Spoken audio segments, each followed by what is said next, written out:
poetry is written in symbols by ancient people of the East. And that's the way they write.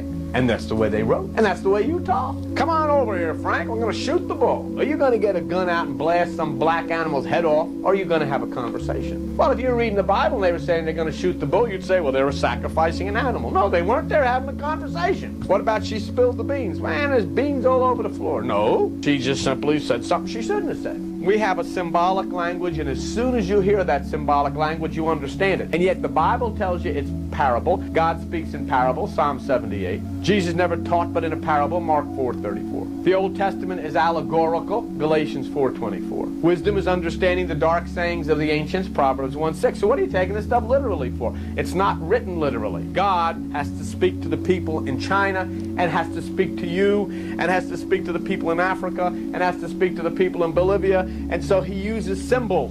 Desert is a desert, and everybody in every language understands what a desert is, and when you understand the symbolic language, you know it means confusion. So when Jesus is in the desert, he's not in a real desert. It's ridiculous. That's superstition. When Jesus is in the desert, it means he don't know which way to go.